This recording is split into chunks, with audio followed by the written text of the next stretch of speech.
ಆತ್ಮೀಯ ಸ್ನೇಹಿತರೆ, ತಮ್ಮೆಲ್ಲರಿಗೂ know your solution with Mallikarjun YouTube ಚಾನಲ್ಗೆ ಸ್ವಾಗತ. ಈ ಒಂದು ತರಗತಿಯಲ್ಲಿ ನಾವು ಅಗ್ನಿವೀರ್ ಆರ್ಮಿಯ ಗಣಿತ ಮತ್ತು ರೀಸನಿಂಗ್ ಪ್ರಶ್ನೆಗಳನ್ನು ಯಾವ ರೀತಿ ಸಾಲ್ವ್ ಮಾಡಬೇಕು ಅನ್ನೋದನ್ನ ಡಿಸ್ಕಸ್ ಮಾಡ್ತಾ ಇರುವಂಥದ್ದು. ಈ ಒಂದು ತರಗತಿಯಲ್ಲಿ ನಾವು ಮ್ಯಾಥ್ಸ್ನ 15, ರೀಸನಿಂಗ್ನ 5 ಪ್ರಶ್ನೆಗಳು ಅಂದ್ರೆ ಒಟ್ಟಾರೆ 20ಕ್ಕೆ 20 ಪ್ರಶ್ನೆಗಳನ್ನು ನಾವು ಯಾವ ರೀತಿ ಸರಿಯಾಗಿ ಎಕ್ಸಾಮ್ನಲ್ಲಿ ಅಟೆಂಪ್ಟ್ ಮಾಡಬೇಕು ಅನ್ನೋದನ್ನ ಡಿಸ್ಕಸ್ ಮಾಡ್ತಾ ಇರುವಂಥದ್ದು. ಇದು 20ನೇ ಅಫಿಷಿಯಲ್ ಮಾಡೆಲ್ ಪೇಪರ್ ಆಗಿರುವಂಥದ್ದು. ಅಂದ್ರೆ ನಿಮ್ಮೆಲ್ಲರಿಗೂ ಗೊತ್ತಿರುವಂತೆ ಜಾಯಿನ್ ಇಂಡಿಯನ್ ಆರ್ಮಿ ವೆಬ್ಸೈಟ್ ನಲ್ಲಿರುವಂತಹ ಮಾದರಿ ಪ್ರಶ್ನೆ ಪತ್ರಿಕೆಗಳ ಸೇಮ್ ಕ್ವಶನ್ಗಳು ಅಂದ್ರೆ ಅದೇ ಪ್ಯಾಟರ್ನ್ ಅಲ್ಲಿರುವಂತಹ ಪ್ರಶ್ನೆಗಳು ನಿಮ್ಮ ಎಕ್ಸಾಮ್ ನಲ್ಲಿ ಬರ್ತವೆ ಅನ್ನೋದು ಗೊತ್ತಿರುವಂತದ್ದು, ರೈಟ್? ಹಾಗಾದ್ರೆ ಇದಕ್ಕಿಂತ ಮುಂಚೆ 19 ಅಫಿಷಿಯಲ್ ಮಾಡೆಲ್ ಪೇಪರ್ಗಳನ್ನು ನಾವು ಸಾಲ್ವ್ ಮಾಡಿ ನಮ್ಮ ಯೂಟ್ಯೂಬ್ ಚಾನಲ್ನಲ್ಲಿ ಹಾಕಿರುವಂಥದ್ದು. ನೀವು ಅದನ್ನು ಕೂಡ ರೆಫರ್ ಮಾಡ್ಕೋಬಹುದು. ಹಾಗಾದರೆ ಜಾಸ್ತಿ ಟೈಮ್ ವೇಸ್ಟ್ ಮಾಡದೆ ಯಾವ ರೀತಿ ಕ್ವಶನ್ಗಳನ್ನು ಸಾಲ್ವ್ ಮಾಡಬೇಕು ಅನ್ನೋದನ್ನು ಒಂದೊಂದಾಗಿ ನೋಡ್ತಾ ಹೋಗೋಣ, ರೈಟ್? ಹಾಗಾದರೆ ನಮ್ಮ ಚಾನಲ್ನ ಯಾರು ಮೊದಲ ಬಾರಿಗೆ ನೋಡ್ತಾ ಇದ್ರೆ ಸಬ್ಸ್ಕ್ರೈಬ್ ಮಾಡ್ಕೋರಿ, ಆದಷ್ಟು ನಿಮ್ಮ ಫ್ರೆಂಡ್ಸ್ಗೆ ಶೇರ್ ಮಾಡಿರಿ. ಇನ್ನು ವಿಡಿಯೋ ಇಷ್ಟ ಆದರೆ ಆದಷ್ಟು ವಿಡಿಯೋ ಲೈಕ್ ಮಾಡಿರಿ ಅಂತ ಹೇಳ್ತಾ ಮೊದಲನೆಯ ಪ್ರಶ್ನೆ ಏನದ ನೋಡೋಣ.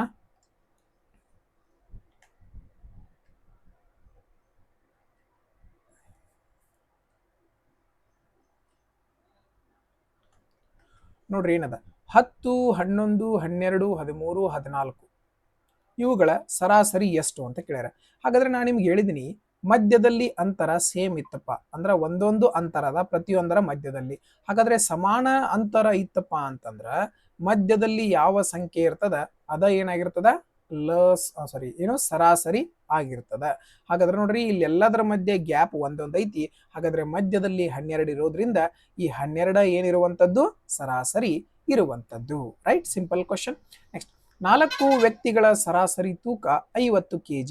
ಓಕೆ, ಅವರಲ್ಲಿ ಮೊದಲ 3 ತೂಕದ ಮೊತ್ತ 140 kg. ಓಕೆ, ಅಂದ್ರೆ ಟೋಟಲ್ 4 ಜನದರ ಸರಾಸರಿ ಅಂದ್ರೆ ಏನು, ಒಬ್ಬೊಬ್ಬರದ 50 kg ಅಂತ. ಓಕೆ, ಅದರ 3 ಮಂದಿದ ತೂಕ 140 kg ಇದ್ರ 4ನೇ ವ್ಯಕ್ತಿಯ ತೂಕ ಎಷ್ಟು ಅಂತ ಕಂಡಿಡಿ ಅಂದ್ರ.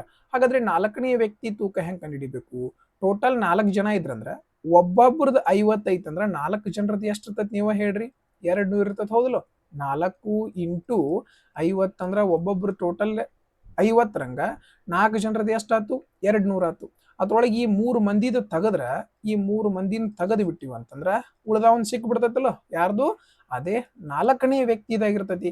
ಹಾಗಾದ್ರೆ ಟೋಟಲ್ 200 ಇತ್ತು 4 ಜನರದ್ದು, ಅದ್ರೊಳಗೆ 3 ಮಂದಿದ ತೆಗದ್ರ 4ನೇದವನ್ ತೂಕ ಎಷ್ಟು ಕೆಜಿ ಬಂತಪ್ಪ? 60 kg ಬಂತು. 60 kg ಆಪ್ಷನ್ ಐತಿ, ಆಪ್ಷನ್ 4 ಸರಿಯಾದ ಉತ್ತರ ಆಗಿತ್ತು, ರೈಟ್? ನೆಕ್ಸ್ಟ್, ಈ ರೀತಿ ದಶಮಾಂಶವನ್ನು ಗುಣಾಕಾರ ಮಾಡ್ರಿ ಅಂತ ಕೊಟ್ರಂದ್ರ ಏನ್ ಮಾಡ್ಬೇಕು ಅಂತ ಸಿಂಪಲ್ ಆಗಿ 16ರಿಂದ ಇದನ್ನು ಗುಣಿಸ್ಬಿಡ್ರಿ, ಪಾಯಿಂಟ್ ಬಿಟ್ಬಿಡ್ರಿ. ಲಾಸ್ಟಿಗೆ ನೋಡೋ 16 4 64 ಬರ್ದ್ರಿ.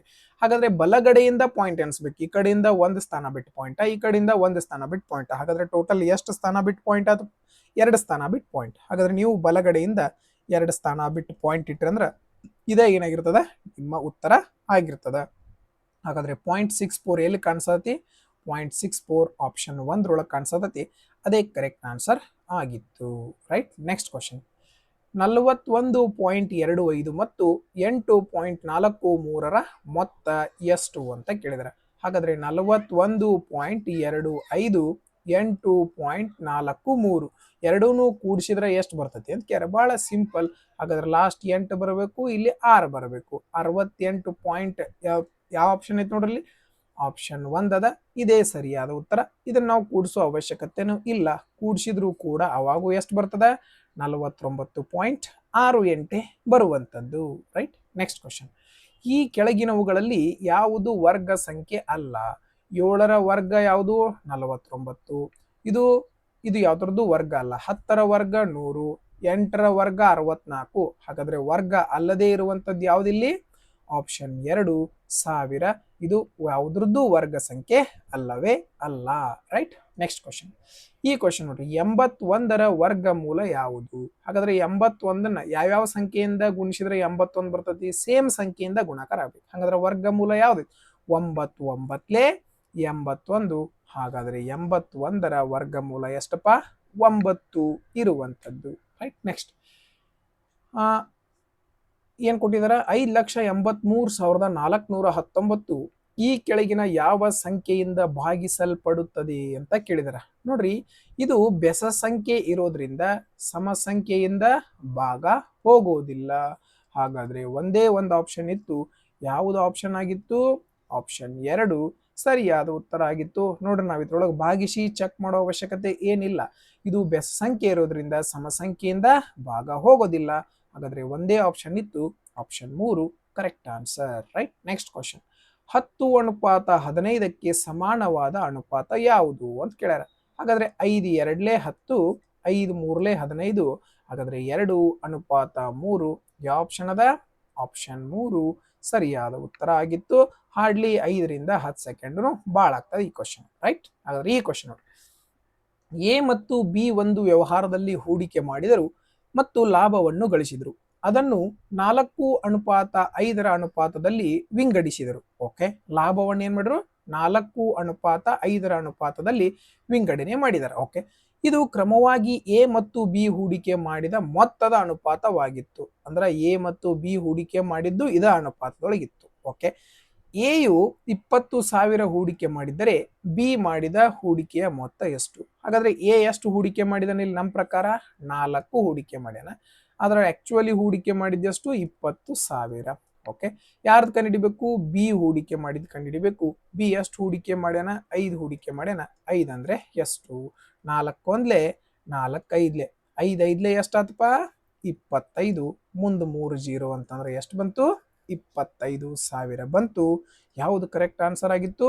ಆಪ್ಷನ್ 1 ಸರಿಯಾದ ಉತ್ತರ ಆಗಿತ್ತು. ರೈಟ್. ನೆಕ್ಸ್ಟ್. ಒಂದು ರೈಲು 3 ಗಂಟೆಗಳಲ್ಲಿ 51 ಕಿಲೋಮೀಟರ್ ಚಲಿಸುತ್ತದೆ. ಓಕೆ, 5 ಗಂಟೆಗಳಲ್ಲಿ ರೈಲು ಕ್ರಮಿಸುವ ದೂರ ಎಷ್ಟು ಅಂತ ಕೇಳ್ಯಾರ. Simple question. 3 ಗಂಟೆಗಳಲ್ಲಿ 51 ಕಿಲೋಮೀಟರ್ ಕ್ರಮಿಸಿದ್ರ 5 ಗಂಟೆಗಳಲ್ಲಿ ಎಷ್ಟು? 3 1 3, 2 ಉಳಿತು, 3 7 21. ಹೌದಲ್ಲ? ಹಾಗಾದ್ರೆ 17 5 85 ಕಿಲೋಮೀಟರ್ ಏನ್ ಮಾಡಿತಪ್ಪ? ರೈಲು ಚಲಿಸಿರ್ತದ. ಹಾಗಾದ್ರೆ 85 ಕಿಲೋಮೀಟರ್ ಯಾವ ಆಪ್ಷನ್ ಕಾಣಿಸತಿ? ಆಪ್ಷನ್ 3 ಕಾಣಿಸತೈತಿ. ಅದೇ ಕರೆಕ್ಟ್ ಆನ್ಸರ್ ಆಗಿರುವಂತದ್ದು. ರೈಟ್. ನೆಕ್ಸ್ಟ್. ವೃತ್ತಾಕಾರದ ಮೈದಾನದ ತ್ರಿಜ್ಯವು 35 ಮೀಟರ್ ಆಗಿದ್ದರೆ ಮೈದಾನದ ಸುತ್ತಳತೆಯನ್ನು ಕಂಡುಹಿಡಿಯಿರಿ ಅಂತ ಹೇಳ್ಯಾರ. ಹಾಗಾದ್ರೆ ಈ ಪ್ರಶ್ನೆಯನ್ನ ನೋಡಿದ ತಕ್ಷಣ ಆನ್ಸರ್ ಹಾಕಬಹುದು. ಯಾವುದಪ್ಪ? 220. ನೋಡ್ರಿ, ಯಾವುದೇ ಸುತ್ತಳತೆ ಅಥವಾ ವಿಸ್ತೀರ್ಣ ಕಂಡುಹಿಡಿ ಅಂದ್ರೆ ನೀವು ಏನ್ ಚೆಕ್ ಮಾಡ್ಬೇಕಪ್ಪ ಅಂದ್ರೆ 11ರ ಮಲ್ಟಿಪಲ್ ಅನ್ನ ಚೆಕ್ ಮಾಡ್ಬೇಕಂದ್ರೆ 11ರಿಂದ ಬಾ ಹೋಗುವಂತ ಸಂಖ್ಯೆ ಚೆಕ್ ಮಾಡ್ಬೇಕು. ಈ ಸಂಖ್ಯೆ 11ರಿಂದ ಹೋಗಂಗಿಲ್ಲ, ಈ ಸಂಖ್ಯೆ 11ರಿಂದ ಹೋಗಂಗಿಲ್ಲ, ಈ ಸಂಖ್ಯೆ 11ರಿಂದ ಹೋಗಂಗಿಲ್ಲ. ಇದು 11ರಿಂದ ಬಾಗ್ ಹೋಗುವಂತ ಸಂಖ್ಯೆ ಆಗಿತ್ತು. ಇದೇ ಇದ್ರ ಉತ್ತರ ಆಗಿತ್ತು. ಯಾಕೆ ಅನ್ನೋದನ್ನ ಹೇಳ್ತಂತ ತಿಳ್ಕೊರಿ. ಸುತ್ತಳತೆ, ವೃತ್ತಾಕಾರದ ಸುತ್ತಳತೆ ಕಂಡುಹಿಡಿಯುವಂತ ಸೂತ್ರ ಏನ್ ಹೇಳ್ರಿ ನೀವು? 2πr. ಇದು ಸಿಂಪಲ್ ಸೂತ್ರ. ಹೌದಾ? ಹಾಗಾದ್ರೆ 2 ಜಾಗದಾಗ 2 ಬರದ್ರಿ, ಪೈ ಜಾಗದಾಗ 22/7 ಬರದ್ರಿ, ತ್ರಿಜ್ಯ ಜಾಗದಾಗ 35 ಅಂತೂ ಬರದ್ರಿ. ನೋಡ್ರಿ, ಪೈ ಬಂದಿತ್ತಪ್ಪ ಅಂತಂದ್ರೆ ಅದ್ರೊಳಗೆ ಏನ್ ಅಡಿಗಿರ್ತತಿ? 11 ಅಡಿಗಿರ್ತತಿ. ಹಾಗಾದ್ರೆ ಏನಾ ಆನ್ಸರ್ ಬಂದ್ರು ಕೂಡ ಏನಿರ್ತದ? 11ರ ಮಲ್ಟಿಪಲ್ ಇರ್ತದ. ಹಾಗಾದ್ರೆ 11ರ ಮಲ್ಟಿಪಲ್ ಇದ ಒಂದಾಗಿತ್ತು. ಇದರಿಂದ ನಾವು ವಿತೌಟ್ ಸೊಲ್ಯೂಷನ್ ನಾವು ಈ ಕ್ವಶನ್ ಅನ್ನ ಸಾಲ್ವ್ ಮಾಡಬಹುದು. ಇಲ್ಲ ನೀವು ನಾರ್ಮಲ್ ಆಗಿ ಮಾಡ್ತೀರಿ ಅಂದ್ರೆ 7 1 7 5 5 2 10 10 × 22 ಅಂದ್ರೆ 220. ಇದು ಏನ್ ಡಿಫಿಕಲ್ಟ್ ಇರಲಿಲ್ಲ. ಬಟ್ ಆದ್ರೂ ಕೂಡ ನೀವು ಓರಲಿ ಈ ಕ್ವಶನ್ ಅನ್ನ ಮಾಡಿ ಮುಗಿಸಬಹುದು. ರೈಟ್. Next question. ಒಂದು ಸಂಖ್ಯೆಯ 3ನೇ 1 ಭಾಗವನ್ನು ಅದರ ಅರ್ಧದಷ್ಟು ಭಾಗಕ್ಕೆ ಸೇರಿಸಿದಾಗ 50 ಬರುತ್ತದೆ. Okay, right. ಆ ಸಂಖ್ಯೆಯನ್ನು ಕಂಡುಹಿಡಿಯಿರಿ ಅಂತ ಹೇಳ್ಯಾರ. ಹಾಗಾದ್ರೆ ಒಂದು ಯಾವುದೋ ಸಂಖ್ಯೆ ಐತಿ, ಅದ್ರ ಎಷ್ಟು ಭಾಗ? 3ನೇ 1 ಭಾಗಕ್ಕ ಅರ್ಧ ಅಂತಂದ್ರೆ ಎಷ್ಟು ಹೇಳ್ರಿ? 2ನೇ 1. ಹೌದಲ್ಲ? 3ನೇ 1 ಭಾಗಕ್ಕ 2ನೇ 1 ಕೂಡಿಸಿದ್ರೆ ಎಷ್ಟು ಬರ್ತೈತೆ ಅಂತ ಹೇಳ್ತಾರ ಅವರು? 50 ಬರ್ತೈತೆ ಅಂತ ಹೇಳ್ತಾರೆ. ಎಷ್ಟು ಬರ್ತೈತೆ ಅಂತ ಹೇಳ್ತಾರೋ? 50. ಹಾಗಾದ್ರೆ ಆ ಸಂಖ್ಯೆ ಯಾವಾಗಲೂ ಎಷ್ಟು ಇರ್ತತಿ? 1 ಇರ್ತತಿ. 1 ಅಂದ್ರೆ ಎಷ್ಟು? ಮುಗದ ಹೋತ್ಲ ಕ್ವಶನ್. ಹೌದಿಲ್ಲ? ರೈಟ್. ಹಾಗಾದ್ರೆ ನೋಡ್ರಿ, ಇದನ್ನ ಫಸ್ಟ್ ಕೂಡಿಸ್ರಿ, ಇದನ್ನ ಇಲ್ಲಿ ಗುಣಿಸ್ತೀರಿ, ಇದನ್ನ ಇಲ್ಲಿ ಗುಣಿಸ್ತೀರಿ, ಆಮೇಲೆ ಇವನ್ 2 ಗುಣಿಸ್ತೀರಿ. ಹೌದಿಲ್ಲ? ಹಾಗಾದ್ರೆ ಇದ್ರದ್ದು ಇಲ್ಲಿ ಗುಣಿಸ ತೋರಿಸ್ತೀನಿ ನೋಡಿ. 1/3 ಪ್ಲಸ್ 1/2 ಅಂದ್ರೆ 2 1 ಇದನ್ನ 2 ಇಲ್ಲಿ ಗುಣಿಸ್ತೀರಿ, 3 ಇಲ್ಲಿ ಗುಣಿಸ್ತೀರಿ, ಇವನ್ 2 ಗುಣಿಸ್ತೀರಿ. ರೈಟ್. ಹಾಗಾದ್ರೆ 2 1 2 ಪ್ಲಸ್ 3 1 3 ಅಂದ್ರೆ ಎಷ್ಟಾತ್ಪ?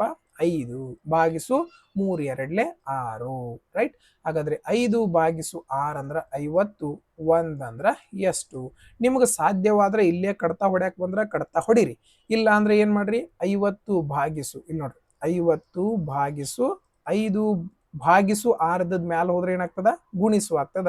5 ಒಂದ್ಲೆ 5 ಹತ್ಲೆ 6 ಇಂಟು 10 ಅಂದ್ರೆ 60 ಬರ್ತದ. ರೈಟ್, ನಾ ಇಷ್ಟೆಲ್ಲ ನಿಮಗೆ ಎಕ್ಸ್ಪ್ಲೇನ್ ಮಾಡೀನಿ, ಆದ್ರೆ ಇಷ್ಟೆಲ್ಲ ಇದ್ರೊಳಗೆ ಏನು ಸಾಲ್ವ್ ಮಾಡೋ ಅವಶ್ಯಕತೆ ಇಲ್ಲ.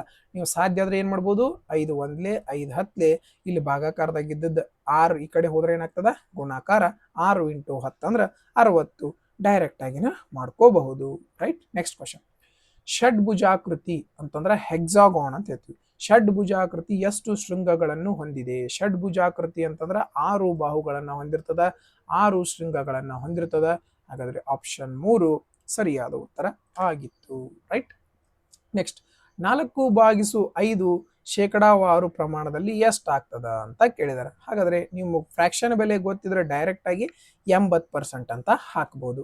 ಇಲ್ಲ ನಮಗೆ ಗೊತ್ತಿಲ್ಲ ಸರ್ ಅಂದ್ರೆ ಹೆಂಗ್ ಮಾಡ್ಬೇಕು, 4/5 ಐತಿ, ಇದನ್ನ ಶೇಕಡಾಕ್ ಬದಲು ಮಾಡ್ಬೇಕಂದ್ರೆ 100ರಿಂದ ಗುಣಿಸ್ತೀರಿ. 5 ಒಂದ್ಲೆ 5 20ಲೆ 20 ಇಂಟು 4 ಅಂದ್ರೆ ಎಷ್ಟು ಬಂತಪ್ಪ, 80%. ಯಾವ್ದು ಆನ್ಸರ್ ಆಗಿತ್ತು? ಆಪ್ಷನ್ ಬಿ ಕರೆಕ್ಟ್ ಆನ್ಸರ್ ಆಗಿತ್ತು. Right, next question. ತೂಕದ ಆಧಾರದ ಮೇಲೆ ಟೊಮೆಟೊಗಳಲ್ಲಿ 90% ನೀರು ಇರುತ್ತದೆ. 30 kg ಟೊಮೆಟೊದಲ್ಲಿನ ನೀರಿನ ತೂಕ ಎಷ್ಟು ಅಂತ ಕೇಳಿದಾರೆ. ಹಾಗಾದ್ರೆ 30 kg ಟೊಮೆಟೊ ತಗೊಂಡ್ವಿ, ಅದ್ರೊಳಗೆ 90% ನೀರು ಐತೆ ಅಂದ್ರೆ ನಾವು ನೀರನ್ನ ಕಂಡುಹಿಡಿಬೇಕು, ಹೌದಿಲ್ಲ? ಹಾಗಾದ್ರೆ 30 kg ಒಳಗ 90% ನೀರು ಐತೆ ಅಂದ್ರೆ ಎಷ್ಟು ಕೆಜಿ ಅಂತ ಕಂಡುಹಿಡಿಬೋದ್ಲ. ಇಲ್ಲಿಂದ 2 0 ಇಂದ 2 0 ಹೋಯ್ತು, 9 ಎಷ್ಟು ಬಂತಪ್ಪ, 27 kg ಬಂತು. ಯಾವ ಆಪ್ಷನ್ ಅದ? ಆಪ್ಷನ್ 4 ಸರಿಯಾದ ಉತ್ತರ ಆಗಿತ್ತು. ಡೈರೆಕ್ಟ್ ಆಗಿ ಓರಲಿ ಹೆಂಗ್ ಮಾಡ್ಬೇಕು ಅನ್ನೋದು ನೋಡ್ರಿ. 10% ಅಂತಂದ್ರ ಒಂದ್ ಸ್ಥಾನ ಬಿಟ್ಟು ಪಾಯಿಂಟ್ ಕೊಡ್ತೀರಿ, 10% ಅಂದ್ರ 3, 90% ಅಂದ್ರ 9 3ಲೆ 27. ಈ ರೀತಿಯಾಗಿ ನಾವು ಓರಲಿ ಈ ಕ್ವಶನ್ ಅನ್ನ ಮಾಡಿ ಮುಗಿಸಬಹುದು. ರೈಟ್, ನೆಕ್ಸ್ಟ್ ಕ್ವಶನ್ ನೋಡ್ರಿ. ಇಲ್ಲಿ ಮಟ್ಟ 15 ಗಣಿತ ಪ್ರಶ್ನೆಗಳು ನಿಮ್ಗೆ ಈಸಿಯಾಗಿ ಅರ್ಥ ಆಗಿದಾವ ಅಂತ ಅನ್ಕೋತೀನಿ. ಓಕೆ, ಹೋಪ್ ನಿಮ್ಮೆಲ್ಲರಿಗೂ ಅರ್ಥ ಆಗಿದ್ರೆ ಈ ಒಂದು ವಿಡಿಯೋ ಸೊಲ್ಯೂಷನ್ ಲೈಕ್ ಮಾಡ್ರಿ, ನಿಮ್ಮ ಫ್ರೆಂಡ್ಸ್ಗೆ ಶೇರ್ ಮಾಡ್ರಿ. ಇನ್ನು ಯಾರು ಸಬ್ಸ್ಕ್ರೈಬ್ ಮಾಡ್ಕೊಂಡಿಲ್ಲ ಸಬ್ಸ್ಕ್ರೈಬ್ ಮಾಡ್ಕೋರಿ ಅಂತ ಹೇಳ್ತಾ, ಇನ್ನು ಮುಂದೆ ರೀಸನಿಂಗ್ನ 5 ಪ್ರಶ್ನೆಗಳನ್ನ ಯಾವ ರೀತಿ ಎಕ್ಸಾಮ್ ಒಳಗೆ ಸಾಲ್ವ್ ಮಾಡ್ಬೇಕು ಅನ್ನೋದನ್ನ ತಿಳ್ಕೊಳ್ಳೋಣ. Okay, right. ಹಾಗಾದ್ರೆ ಮೊದಲನೇ ಪ್ರಶ್ನೆ ಏನದ ನೋಡ್ರಿ, ಅರ್ಥ ಮಾಡ್ಕೋರಿ. ಇದನ್ನೆಲ್ಲ ಓದಿ ನಿಮ್ಮ ಟೈಮ್ ವೇಸ್ಟ್ ಮಾಡ್ಬೇಡ್ರಿ. ಕ್ವಶನ್ ಒಳಗೆ ಏನೈತಿ ಅದನ್ನಷ್ಟ ನೋಡ್ರಿ. ನೀಡಲಾದ ಸರಣಿಯಲ್ಲಿ ಎಷ್ಟು ಮೂರುಗಳಿವೆ? ಇದನ್ನೆಲ್ಲ ಓದಿ ಎದಕ್ಕೆ ಟೈಮ್ ವೇಸ್ಟ್ ಮಾಡ್ಬೇಕು ನಾವು, ಹೌದಿಲ್ಲ?